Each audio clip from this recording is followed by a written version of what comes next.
Trailer and footage பார்த்துருப்பீங்க. First நான் வந்து இந்த படத்தை பார்த்துட்டு அவங்களோட ஃபீட்பேக் கொடுத்த என்னுடைய சீனியர் டைரக்டர்ஸ் எல்லாருக்கும் தேங்க்ஸ் சொல்ல விரும்புகிறேன். ஏன்னா நோவே அவங்களோட நான் கனெக்டட் கிடையாது, யார்கிட்டையும் நான் அவங்கள்ட்ட எல்லாம் ஒர்க் பண்ணல. இருந்தாலும் ஒரு புது ஒருத்தர் பண்ண படத்தை அவங்க பார்த்துட்டு ஓப்பனாக ஒரு ஒப்பீனியன் ஃபீட்பேக் அவங்களுக்கு பிடிச்ச விஷயங்களை கன்வே பண்ணாங்க. அது ஒரு பெரிய கெஸ்டரை நான் வந்து ஃபர்ஸ்ட் தேங்க் பண்ணணும்னு நான் விரும்புகிறேன். அடுத்தது இப்போ இந்த ட்ரெய்லர் வந்து இன்றைக்கி ஈவினிங் 5 o'clock நாங்கள் அஃபிஷியல் ரிலீஸ் பண்ணுறோம்.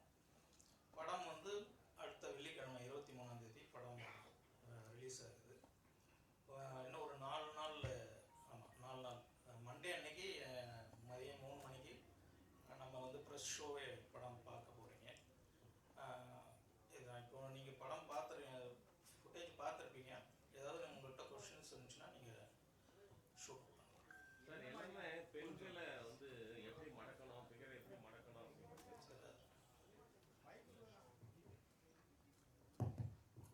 சார், இப்போ நீங்கள் நாங்கள் பார்த்த காட்சிகள் மட்டும் அவங்க டைரக்டர்கள் சொல்கிறதெல்லாம் வந்து ஒரு வித்தியாசமான படம் அப்படின்னு சொல்கிற மாதிரி இருக்குது. நீங்கள் எங்களுக்கு போட்ட ஃபுட்டேஜ் எல்லாம் வந்து பெண்களை எப்படி கவர் பண்ணுறது, மடக்கிறது, ஃபிகரை மடக்கிறதுங்கிற மாதிரி இருக்குது. இது மொத்தம் பெண்களை வந்துட்டு இழிவுபடுத்துகிற மாதிரி இருக்காமா இந்த படம்? இல்லை, கண்டிப்பாக கிடையாது. அது நீங்கள் பார்த்த விஷயங்கள் அதான் நான் பிகினிங் 10 minutes தான் நம்ம ப்ளே பண்ண விஷயம். அது வந்து ஒரு கேரக்டரோட அந்த கேரக்டரோட பர்ஸ்பெக்டிவில் அவன் பேசுகிற வசனங்கள் தான் அது சரியாக தப்பாங்கிறது வந்து நம்ம படத்தில் பேசியிருக்கோம். முக்கியமாக அதை பற்றி அதுதான் நம்ம அழுத்தமாக பேசியிருக்கோம். ஓவராலாக முழுசாக படம் பார்த்து முடிக்கும் போது உங்களுக்கு இந்த விஷயம் கூட உங்கள் மைண்டுக்கு வராது. ஆக்சுவலாக அது நான் முழுசாக நம்புகிறேன். நம்ம 4 days நம்ம பார்த்ததும் நீங்கள் கண்டிப்பாக இதே கொஷின் நம்ம திரும்ப ரிப்பீட் பண்ணணும். வாழ்த்துக்கள் சார். Thank you ma'am. 2005 காலகட்டத்தில் நீங்கள் எடுத்திருக்கீங்க, என்ன காரணம்? ரெண்டாவது இன்ஸ்பயர்ட் பை ரியல் லைஃப், ஏன்னா நீங்கள் தான் எல்லாமே கதை டைரக்ஷன் ஆஸ் வெல் அஸ் ப்ரொடக்ஷனும் பண்ணியிருக்கீங்க. ஸோ அது வந்து inspired by real life true இன்சிடென்ட்டா? ஆமாம், அது என்னன்னாக்க 2005 ஏன் அப்படின்னாக்க அது நீங்கள் கேட்ட மாதிரி என் லைஃப்பில் நடந்த ஒரு சின்ன ஒரு சம்பவம். அது கிடையாது, மொத்த படம் அது கிடையாது. அதுலேருந்து ஒரு சின்னதாக ஒரு ஸ்பார்க் கிடச்சிது. அதை வந்து நம்ம ஸ்க்ரீன் பிளேயாக பண்ணாக்க ஒரு நல்ல படமாக இருக்கும் அப்படின்ற நம்பிக்கையில் பண்ணது தான். அது ஆக்சுவலாக நல்லபடியாக வந்திருக்கு. அடுத்தது ப்ரொடியூசர், நானே ப்ரொடியூசர் அப்படிங்கிறது வந்து ஆக்சுவலாக நான் வந்து டேரக்டர் ஆகிறதுக்காக வந்தேன். ஆக்சுவலாக அதுதான் என்னுடைய ஸ்கூல் டைம் கூட. ஸோ நான் பிஎஸ்சி டிகிரி படித்து முடிச்சுட்டு நான் சினி ஃபீல்டுக்கு வந்தேன். அசிஸ்டன்ட் டைரக்டர், அசோசியேட், கோ டைரக்டர்ஸ், ஃபியூ ஃபிலிம்ஸ் ஒர்க் பண்ணிவிட்டு படம் முயற்சி பண்ணும்போது கதை கேட்டு கதை பிடிச்சிருந்தாலும் கூட நியூ ஃபேஸ் வச்சு பண்ணுறதுக்கான தயாரிப்பாளர்கள் கிடைக்கல. அது ஒரு பெரிய ஸ்ட்ரகிள் பண்ணேன். அப்புறம் எண்ட் ஆஃப் த டேயில் வேறு ஆப்ஷன் இல்லைன்றதுனால நானே வந்து ப்ரொடியூஸ் பண்ணுற மாதிரி ஆச்சு. அதுதான் வந்தது. ஆக்சிடெண்ட்டில் அடுத்தது ப்ரொடியூசராக அப்படின்னு நான் அதுக்கப்புறம் படம் எடுத்தாச்சு. படம் வந்து ரொம்ப நல்லா வந்திருக்கு அப்படின்னு நான் சொல்லிக்கல. பார்த்தவங்களோட நம்ம பெருசாக நம்புகிற ஆட்களே அவங்கெல்லாம் சொல்லும்போது சரி நம்ம கான்ஃபிடென்ஸ் இன்னும் அதிகமாகிடுச்சு. ஆனால் அது தேட்டர் சொல்கிறதுல பெரிய ஸ்ட்ரகிள் இருந்துச்சு.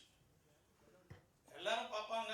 நீங்கள் 80s 90s நம்ம ரெகுலராக சினிமாவில் ஒரு சீன் வரும், பொண்ணு பார்க்குறதுக்கு வீட்டுக்கு பொண்ணு பார்க்க வர்றதுன்னு ஒரு சீன் இல்லாத தமிழ் சினிமாவே கிடையாது. வருவாங்க, பொண்ணு வந்து ஹீரோயின். ஆக்சுவலாக ஹீரோயின்னா எவ்வளோ அழகாக இருப்பான்னு நமக்கு காமனாகவே தெரியும். அந்த பொண்ணையும் பார்த்துட்டு போயிட்டு லெட்டர் போடுறோன்னு சொல்லிட்டு போவாங்க. இது ஒரு சடங்காக நம்ம பார்த்தோம். அது என் வாழ்க்கையில் நடந்தது. அதுதான் இந்த ஒரு ஷோ.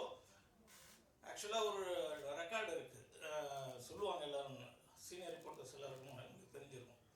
சேது படம் தான் அதிக ப்ரிவியூ ஷோ 110 முறை போட்டாங்க அப்படின்றது ரெக்கார்டு. ஐ திங்க் நம்ம மாயபிம்பு வந்து அந்த ரெக்கார்டை பிரேக் பண்ணியிருக்குன்னு நினைக்கிறேன். அது in terms of number of shows and ரிலீஸுக்கான போராட்டத்துக்கான வருடங்களும் அது சேர்த்து நான் சொல்கிறேன்.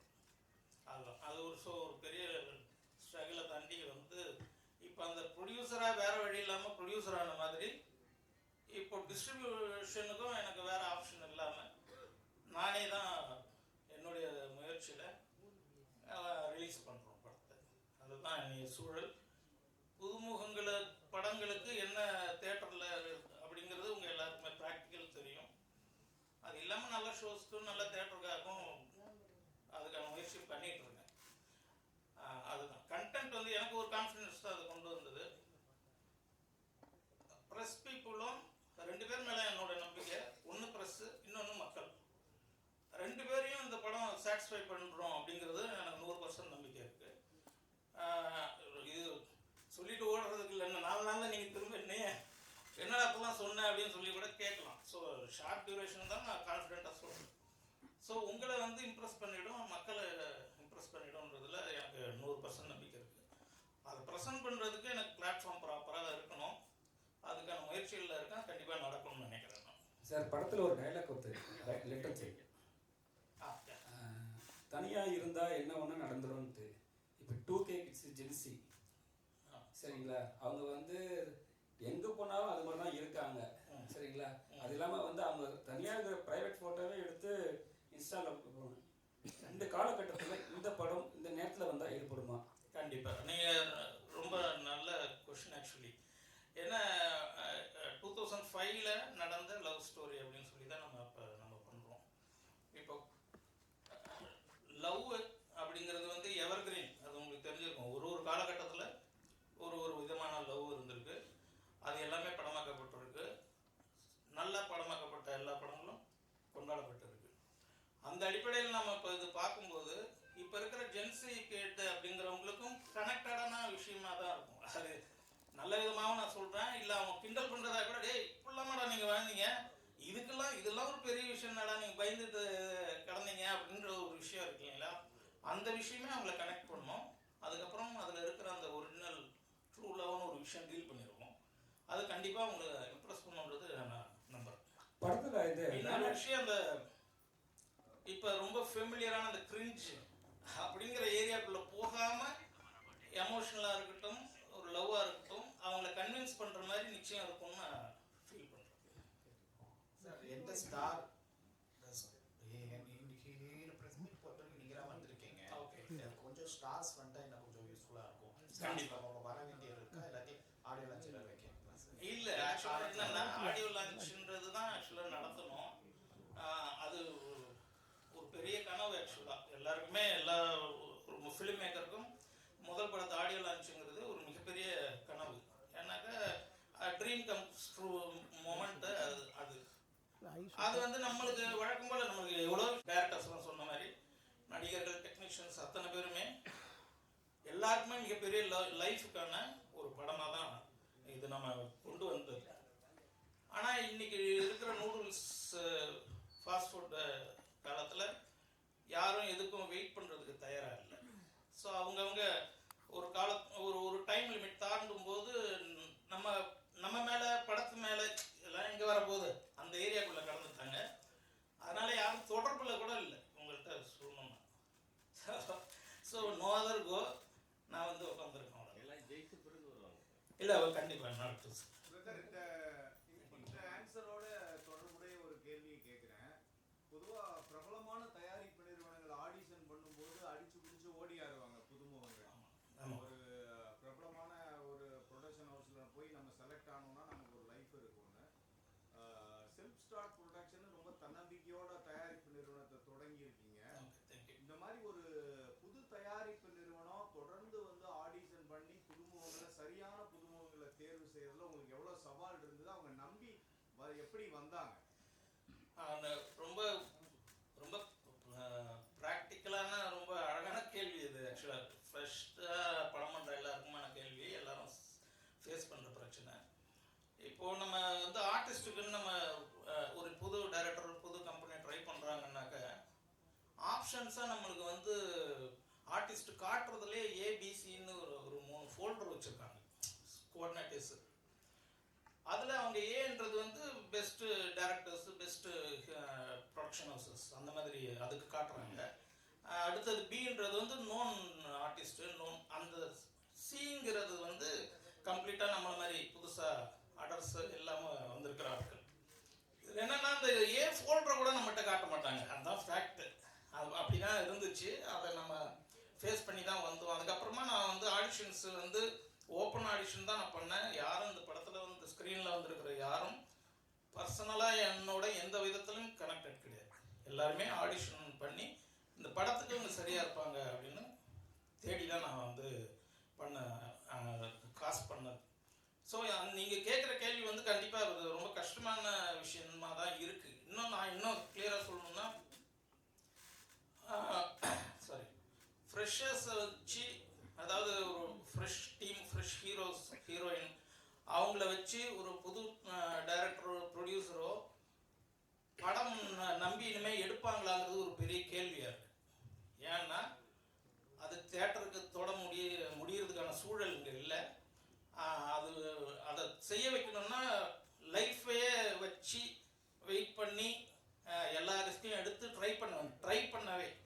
ஸோ அது யாரும் பண்ண மாட்டாங்கன்னு நினைக்கிறேன். இனிமேல் ஏதாவது ஒரு காரணம் இருக்கணும், ஒரு ஒரு ஒரு பேக்ட்ராப் இருக்கணும். ஒரு ஆர்டிஸ்ட் ஒரு ஹீரோ ஆகணும்னா ஒரு பேக்ட்ராப் இருக்கணும். ஒரு அந்த மாதிரியான டிமாண்ட் இப்போ ரொம்ப ஸ்ட்ராங்காக இருக்குது. இனிமேல் அந்த மாதிரியான முயற்சிகள் எந்த அளவுக்கு நடக்கும்னு எனக்கு தெரியல. நீங்கள் சமீபமாக ஃப்ரெஷ் டீம் நடித்து கம்ப்ளீட்டாக பெரிய ஹிட்டு அப்படின்னு சொல்கிற மாதிரியான படங்கள் ரொம்ப யோசிச்சோன்னா சுப்பிரமணியபுரத்துக்கு அப்புறம் எனக்கு கரெக்டாக எனக்கு தெரியல. அதாவது எல்லாம் புதுசுன்னு.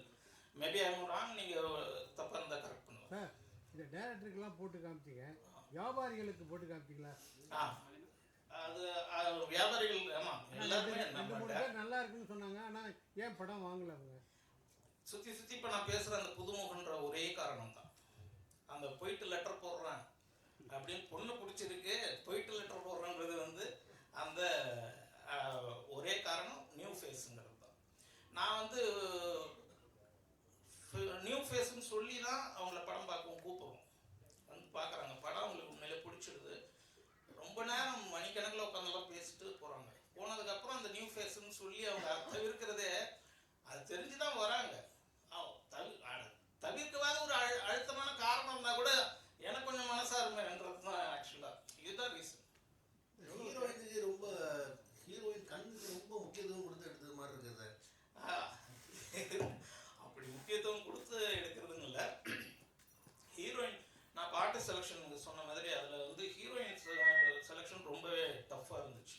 இந்த ஏபிசி ஃபோல்டரெல்லாம் தாண்டி ஒரு 8 months ஆச்சு ஹீரோயின் மட்டும் ஃபைனலாக. மீதியோட நான் ஸ்டார்ட் பண்ணி ஷூட் போனேன் ஒரு ஷெட்யூலு. அதுக்கு ரீசன் நான் வந்து எனக்கு ரொம்ப லைவான பொண்ணாக இருக்கணும், பார்த்ததும் ஒரு கனெக்ட் ஆகிற மாதிரி இருக்கணும்ட்டு ஒரு நல்ல எக்ஸ்பிரசிவ் ஐஸோ இல்லை வந்து ஒரு சின்ன தெத்துப்பல் மாதிரியோ இல்லை கன்னத்தில் ஏதோ ஒரு விஷயம், ஒரே ஒரு விஷயம் தான் போதும் அப்படின்னு தான் நான் வந்து பார்த்தது. அந்த வகையில் பார்க்கும்போது அவங்களோட நீங்கள் சொல்கிற அந்த ஐஸ் வந்து ரொம்ப எக்ஸ்பிரசிவ் ஐஸ். ஸோ அதுக்காக தான் அது பண்ணுது.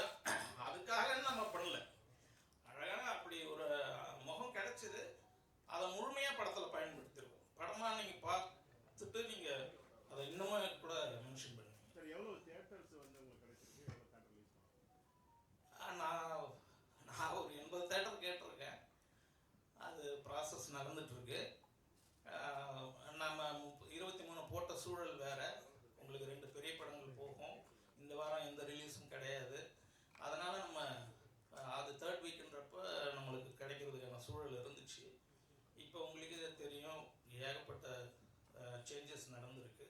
அதனால் அது என்னன்றது நம்மளுக்கு அந்த நெக்ஸ்ட் வீக் வந்திருக்கிற படங்கள் அது ஹோல்ட் பண்ணுறதை பொறுத்து. டேரக்ட் சார், இந்த சேது படத்தோட அதிகமாக ஷோ போட்டாங்க. எவ்வளோ வருஷம் போட்டீங்க? எத்தனை ஷோ போட்டீங்க? ஒவ்வொரு ஷோவுக்கு பின்னாலையும் ஒவ்வொருத்தரும் ஒன்று ஒன்று சொல்லுவாங்களா? அந்த எக்ஸ்பீரியன்ஸ் எப்படி இருந்தது? அன்றைக்கி நிம்மதியாக தூங்குனீங்களா?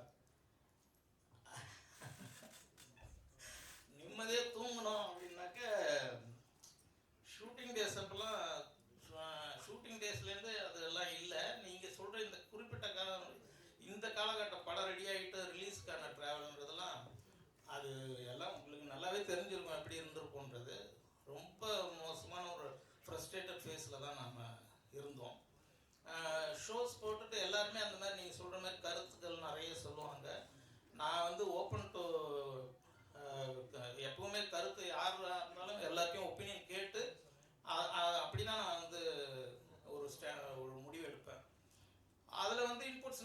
இன்புட்ஸும் நான் எடுத்துகிட்டு வந்திருக்கேன், ரெக்டிஃபை பண்ணியிருக்கேன்.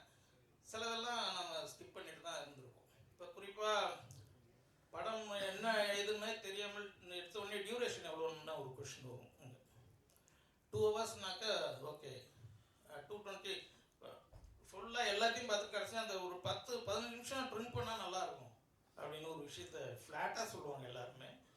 அது எந்த 10 நிமிஷன்றது இருக்காது. 2 ஹவர்ஸோ 2.5 ஹவர்ஸோ என்னை பொறுத்த வரைக்கும் என்கேஜிங்காக இருந்தால் அந்த அந்த அந்த டைம் இஷ்யூவாக இருக்காதுன்னு நினைக்கிறேன்.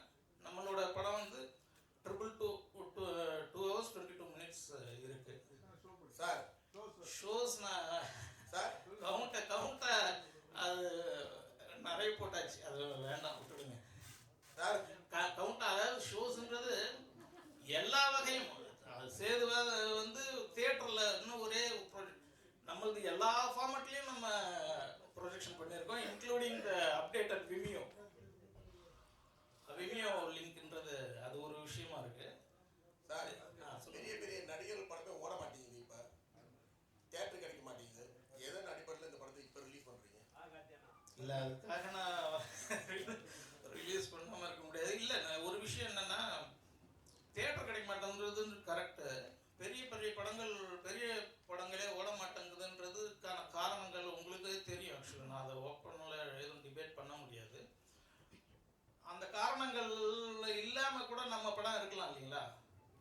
அது மிஸ் ஆனது அந்த படங்கள் ஓடாததுக்கு காரணம் இருக்கிற லிஸ்ட் அவுட் பண்ணுறதுல அது அந்த காரணம் இல்லாமல் கூட நம்ம படம் இருக்குன்னு நான் நினைக்கிறேன். தியேட்டர் கிடைக்காததுக்கு அரசியல் பெரிய பிரச்சனையாக ஓடிக்கிட்டு இருக்குல்ல? ஆமாம், கண்டிப்பாக. அப்புறம் எப்படி இதை ரிலீஸ் பண்ணுறீங்க? ஓடிடியில் ரிலீஸ் பண்ணிடலாமா? ஓடிடி நீங்கள் ஓகே அந்த கொஸ்டின்.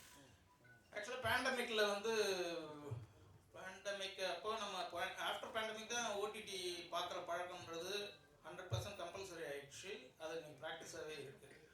எனக்கு வந்து இந்த படம் வந்து தியேட்டரிக்கல் எக்ஸ்பீரியன்ஸ்க்காகவே நான் பிளான் பண்ணி பண்ண படம். அது வந்து இது வெறும் நான் டேரக்டர் ப்ரொடியூசராக இருக்கிறதுல வந்து ப்ளஸ்ஸும் இருக்குது மைனஸும் இருக்குது. அதில் இது என்னன்னாக்கா ஓடிடி கேட்குறப்ப நம்மளுக்கு ஓகே ரெவன்யூ ரிட்டர்ன்ஸ் போட்ட காசு வந்துருச்சுன்னா போதும் அப்படின்னு ஒரு ஸ்டாண்ட் எடுத்திருந்தால் கண்டிப்பாக அது அப்பயே கூட த்ரூ ஆகிருக்கும். ஓடிடியே அவுட்ரைட் வாங்கிட்டு இருந்த டயத்துலேயே. எனக்கு வந்து இது தியேட்டரிக்கல் எக்ஸ்பீரியன்ஸ்க்காக பண்ண படம். ஆடியன்ஸ் இந்த படத்தை தியேட்டரில் அவங்களோட சிரிப்பு, அவங்களோட எமோஷன்னு, அழுகை அத்தனை விஷயமும் கனெக்டடான ஒரு படமாக இது இருக்குன்றது நான் 100% நம்புகிறேன். அதனால தான் தியேட்டரில் தான் ரிலீஸ் பண்ணுவேன்னு நான் இருந்தது கூட சில வாய்ப்புகள் அதனால கூட நான் மிஸ் பண்ணியிருக்கிறேன். டாக்டர் சார், இந்த படம் முதல்ல நாங்கள் பார்க்காதனால கேட்குறோம், என்ன ஜானரு, எந்த ஊரில் கதை நடக்குது, எல்லா படம் பார்த்தவங்களாம் ஏதோ ஒரு சின்ன விஷயம்னு சொல்லுவாங்களா? அது என்ன சின்ன விஷயம்? இல்லை படம் வந்து கடலூர், சிதம்பரம், இது ரெண்டு தான் லொக்கேஷன்ஸ் இந்த கதை நடக்கிற களம். கடலூரில் ஹீரோ ஃபேமிலி ஃப்ரெண்ட்ஸ் இருப்பாங்க. சிதம்பரத்தில் சிதம்பரம் யூனிவர்சிட்டியில் படிச்சுட்டு இருக்கிற ஒரு ஹீரோ கேரக்டர். அது இல்லாமல் தஞ்சாவூர், புதுக்கோட்டை அந்த மாதிரியான ஊர்கள்லையும் ஷூட் பண்ணியிருக்கோம். எதை சின்ன விஷயங்கிறது அது அவங்க ஒரு ஃப்ளோவில் சொல்கிறாங்க, நீங்கள் பார்க்கும்போது அது வந்து பெருசாக கூட இருக்கலாம். அவங்க ரொம்ப சொல்லக்கூடாதுன்னு கூட சொல்லியிருக்கலாம். சின்னதுன்றது என்னன்னாக்கா சிம்பிளிஃபைடாக ரியலிஸ்டிக்காக நான் ஒரு அட்டம் தான் நான் பண்ணேன். அதை தான் அவங்க சின்னதாக அப்படின்ற வார்த்தையை சொல்கிறாங்கன்னு நினைக்கிறேன். சார் வணக்கம் சார். தமிழ்நாட்டில் தொடர்ந்து வந்து காதலுக்கு எதிரான ஒரு அலை தான் வந்து நிறைய பெற்றோர் இடத்துல வந்து வீசிட்டு இருக்கு. ஆனால் நீங்கள் வந்து காதல் கதை எடுத்திருக்கீங்க. இந்த காதலுக்காக நீங்கள் என்ன சொல்ல வரீங்க? நீங்கள் வேற ஏரியாவில்